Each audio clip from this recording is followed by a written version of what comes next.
Welcome back, everyone, to The Deep Dive. This time, we're diving into the world of football with a historic Ballon d'Or win that has seriously got people talking. We're going to unpack this ESPN article called Why Rodri's 2024 Ballon d'Or win over Vinicius is Historic. Yeah, it's a fascinating one. It is. Can a defensive midfielder really be considered the best player, in a sport that just loves scoring goals? It's really interesting. It really does challenge the traditional view of who the star players are, right? Right. It's always those flashy forwards that grab all the attention and headlines. To understand just how big of a deal this is, we got to take you back to that night at the Ballon d'Or ceremony at the Théâtre du Châtelet in Paris. Ooh, yeah. Imagine all the best players in the world, the excitement and that golden trophy all coming down to votes from journalists from the top 100 FIFA-ranked nations. Yeah, it really shows you just how global this award is, right? That does. It's not just about who scores the most goals, but who really had the biggest impact on the game worldwide. Absolutely. And this year it was Rodri beating out Real Madrid's star forward, Vinicius Jr. That is a clash of styles. Oh, yeah. It's like the immovable object versus the unstoppable force. Yeah. We've got Rodri, the master of defense for both Manchester City and Spain, Uh-huh. going up against Vinicius, who is known for those amazing attacks with Real Madrid and Brazil. Yeah.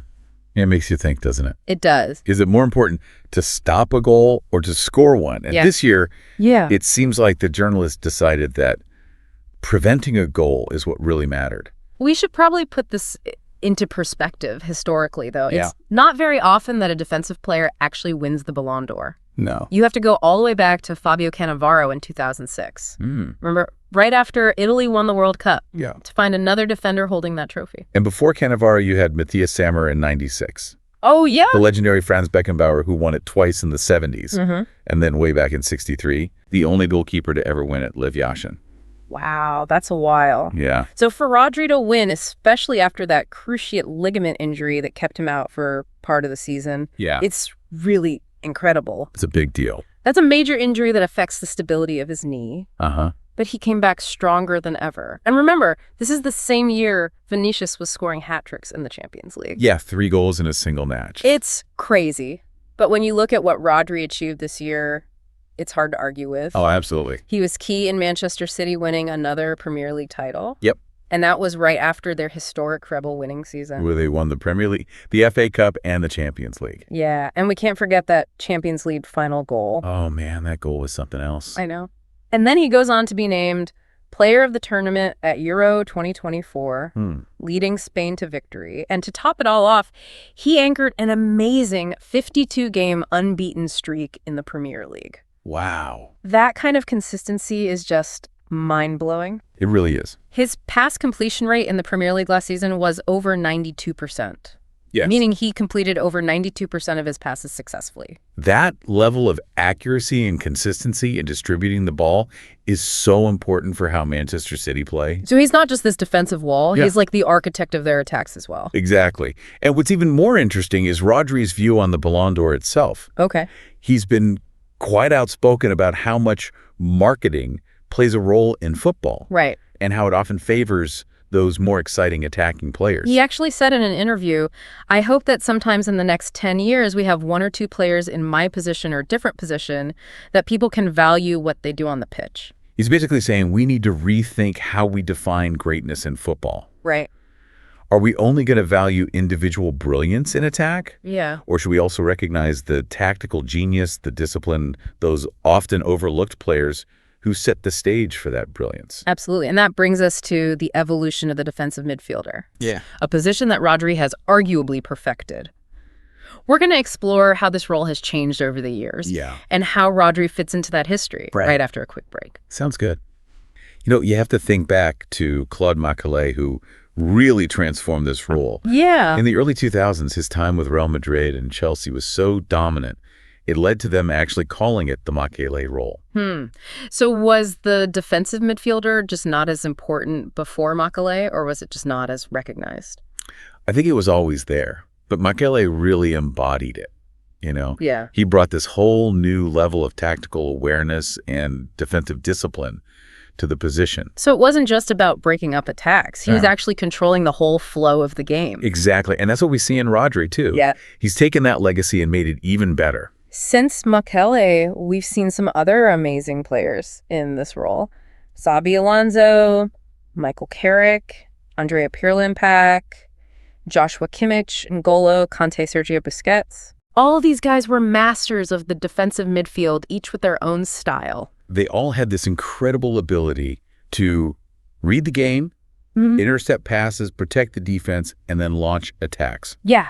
They were the unsung heroes, the tactical geniuses working behind the scenes. And now we have Rodri, who a lot of people, including his own manager, Pep Guardiola, consider to be the best in the world. Guardiola even compared him to that legendary Barcelona midfield during their golden era. Oh, wow. And that's saying something, considering he coached that team. It's amazing that Guardiola sees that connection. Yeah. He sees in Rodri that same mix of tactical intelligence, technical brilliance, and this almost intuitive understanding of space and movement. It's like Rodri's style is a combination of all those great defensive midfielders who came before him. He's taken their strengths and added his own unique touch. And it's not just Guardiola who recognizes how good he is. No. Luis de la Fuente, the Spanish national team coach, has also praised Rodri's abilities. That's right. De La Fuente has known Rodri since he was playing in the U19s. Yeah. And he calls him a genuine number one in the world. And he's not just talking about his playing skills, but his leadership qualities, too. It's interesting that De La Fuente highlights Rodri's natural leadership. It's not about being the loudest guy on the pitch. Yeah. It's about influencing the game through intelligence, anticipation, and that rock-solid consistency. Yeah. And you can't talk about Rodri's development without mentioning the impact of two legendary coaches, Diego Simeone and, of course, Pep Guardiola. It's almost like they represent two sides of the same coin when it comes to shaping Rodri's game. So let's talk about these two coaching giants. What did each of them bring to the table in terms of Rodri's development? Simeone, a former defensive midfielder himself, really instilled that defensive grit and tactical discipline during Rodri's time at Atletico Madrid. He was known for his tough, almost unforgiving approach. You can see that in Rodri's game. That ability to read the opponent, anticipate danger, and win the ball back with tenacity. It's like Simeone brought out that inner enforcer in Rodri. Right. I read somewhere that Simeone told Rodri, I know you're very good with the ball. I'm going to work on the other side. Yeah, he helped him develop that bad guy edge that's sometimes needed for a holding midfielder. And then Guardiola came in and refined Rodri's game even further at Manchester City, emphasizing tactical awareness and intelligent positioning. Yeah. He taught him to see the whole pitch, to anticipate moves before they happen to become a conductor of the game. It's like having these two master classes, first with Simeone and then with Guardiola. It's no wonder Rodri's reached such an elite level. And Rodri has said that Guardiola never gave up on him, always pushing him to be better. Yeah. He said, now I have to visualize all the players, visualize where the spaces are.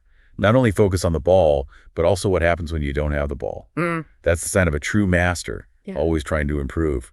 That's a great point. And this commitment to constantly getting better is something that his former coach at Villarreal, Javier Calera, noticed early on. Yeah. He saw those qualities, the technique, the vision, and most importantly, the character. Calera even said, his demeanor has made him the best midfielder in the world every year, getting better. It's remarkable how often people talk about Rodri's character. Yeah. It's not just natural talent that got him here. It's his dedication, his humility, and that constant desire to learn. And those qualities are why his teammates respect him so much. Yeah. Ilkay Gundogan, his teammate at Man City, called him irreplaceable, pointing out how important he is, even though he doesn't always score goals. And Juan Fran, who played with and against Rodri at Atletico Madrid, agreed with that. He praised Rodri's calmness and humility and said he wouldn't think twice about voting for him for the Ballon d'Or. Even Rico Lewis, a young City player who's been learning from Rodri, talks about how good his decision-making is, saying he's 9 times out of 10 right and always 2 steps ahead on the pitch. Right. But maybe the most meaningful endorsement comes from the man Rodri replaced in the Spanish national team, the legendary Sergio Busquets. Oh, wow, Busquets. Those are some big shoes to fill. Right. Busquets, who basically defined the defensive midfielder role for a whole generation, just said, today, for me, he is the best midfielder in the world in terms of his position. That's the ultimate seal of approval. Yeah. And this brings us back to the historical significance of Rodri's Ballon d'Or win. Right. It's not just about individual awards. It's about changing how we understand what it means to be the best in football. Yeah. For so long, the Ballon d'Or has been dominated by attacking players, the goal scorers, the creators of those spectacular moments. But Rodri's win suggests a shift in thinking, Yeah. A recognition that true brilliance can also be found in those subtle but crucial contributions of the players who control the game from deeper positions. It's like we're finally appreciating the conductor of the orchestra, not just the soloist. That's such a good analogy. So are we seeing the rise of the thinking man's footballer? I think so. Rodri's win shows not only his talent and hard work, but also how the tactical side of the game is changing. Yeah. Football's getting more complex, more nuanced, and the defensive midfielder is more important than ever. So what does this mean for the future?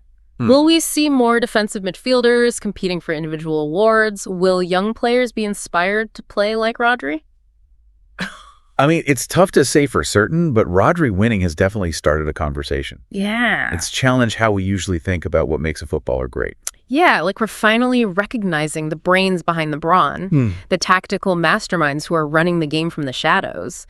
It's kind of exciting to think how this might affect young players coming up. Absolutely. This Yeah. can inspire them to develop those tactical and technical skills that are so vital for the defensive midfielder role. Yeah. They might see Rodri and think, hey, you don't have to be a flashy goal scorer to be the best in the sport. And speaking of role models, Rodri's journey shows how important hard work, discipline, and a constant desire to learn are. He's had these amazing mentors in Simeone and Guardiola, Yeah. but he's also shown an incredible willingness to push himself and keep improving. That's so true. He's talked about how he's always analyzing his performance, looking for ways to get better. Yeah. He's not satisfied with just being good. He wants to be the best, and that drive is really inspiring. Absolutely. This deep dive into Rodri's Ballon d'Or win has got me thinking about all the other unsung heroes in football. What about all those players, coaches, even tactical innovations that have shaped the game without getting the same recognition? That's a great point. There are so many stories out there, so many contributions that should be celebrated. Yeah. Football is such a mix of individual talent, tactical genius, and people working hard behind the scenes. It really is. And Rodri's story reminds us that there's so much more to the beautiful game than just goals and assists. Right. It's about appreciating the nuances, the tactical battles, the unsung heroes who make it all happen. So to our listeners, we challenge you to keep exploring, keep questioning, and keep appreciating how deep and complex this sport is. Yeah. Look beyond the headlines, beyond the highlight reels, and find those hidden gems, those unsung heroes who are shaping the future of football. Who knows? Maybe you'll discover the next Rodri, the next player who changes what it means to be the best. That's a great way to put it. That wraps up our deep dive into Rodri's historic Ballon d'Or win. Until next time, keep that passion for the beautiful game alive.